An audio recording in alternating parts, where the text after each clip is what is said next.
Hey everyone, Darya Rose here, and today I would like to try something a little different.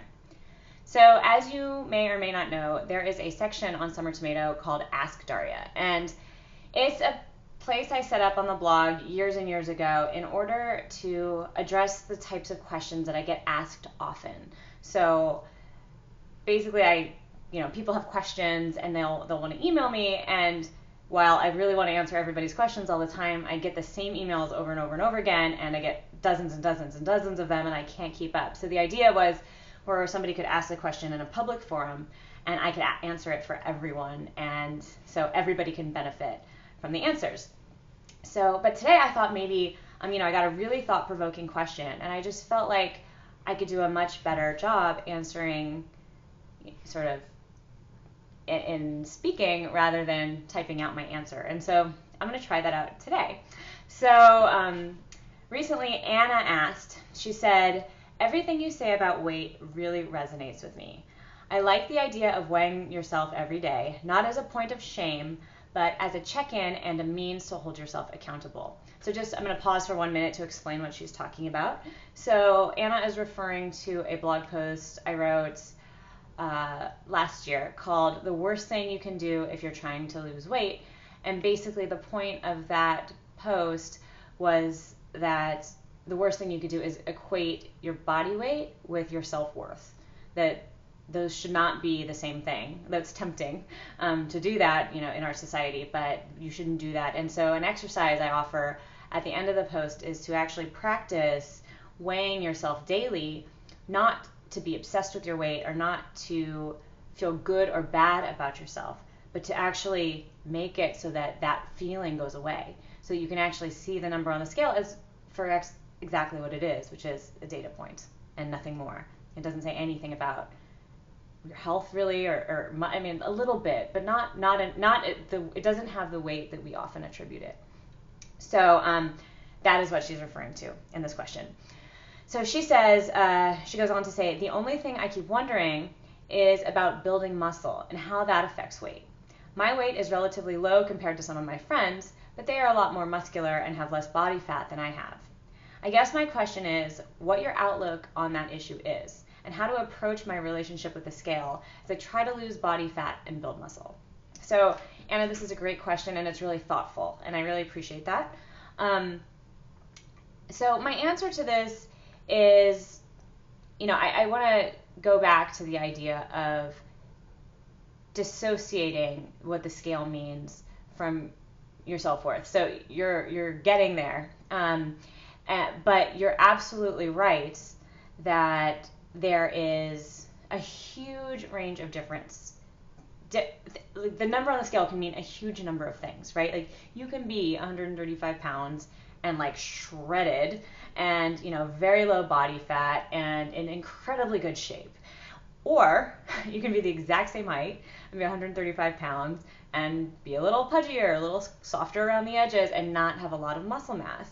And those look incredibly different. They have incredibly different meaning for health, and obviously you're going to feel much different in those two body scenarios. So to answer your question, as you're trying to get in shape and your body is changing, you're right, there's going to be some variation.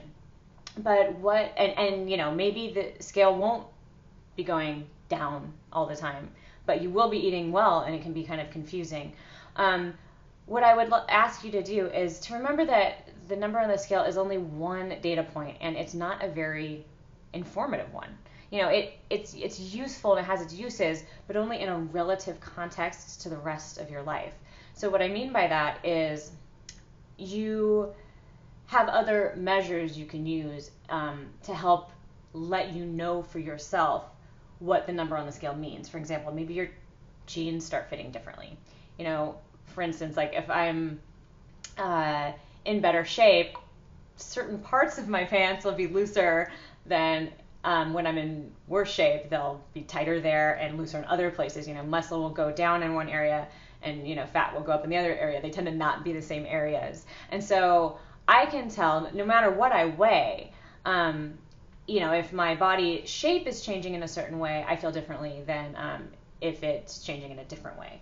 So again, the scale is a very useful tool. It can give you an idea of how different things affect you. It can give you an idea of the trajectory you're on, but it doesn't paint the full picture. So, always take it with a grain of salt. But what I can say for you is that this is tricky for you now because this is new. And so when you're new to exploring your health in this way, trying out different habits on for size, seeing if you like them, seeing if they stick, if they work with your lifestyle, trying different types of foods, trying different types of exercises, and seeing how they affect you, it's hard to get your bearings at first because there's a lot going on. There's a lot changing. There's a lot of emotional change. There's a lot of physical change. There's a lot of habit change. But what'll happen is as you get more and more accustomed to this style of this health style, you'll learn to know you. And, so I can't tell you what you should weigh. I can't tell you what size you should wear. I can't tell you what exactly you should eat. You need to test and figure it out. And over time, you will get a sense of your health style that is yours. And you will start to know what it means if the scale goes up or down a pound or two, and it, kind of stays there and it's not just sort of a random fluctuation. You'll start to know. And that's really your goal. Your goal is to get to the place where you feel very confident that if I eat this way, I will have this energy level. My skin will be clear. I will, be at a weight and a, body fat or muscular level that I'm comfortable with and happy with and feel good about. And if there's changes, then the scale will be more useful for you. So, I recommend you stick with it. I think you're doing great, and it's awesome that you're working on this. And just stick with it. And I think eventually it'll all become a lot more clear for you and less confusing as you continue. So thank you so much for your question. I appreciate it. And for everyone else, let me know what you think about this format. It's kind of fun for me. I get antsy sometimes to crawl out from behind the keyboard and talk to you guys face to face. So let me know what you think about this, and I will talk to you soon. See ya.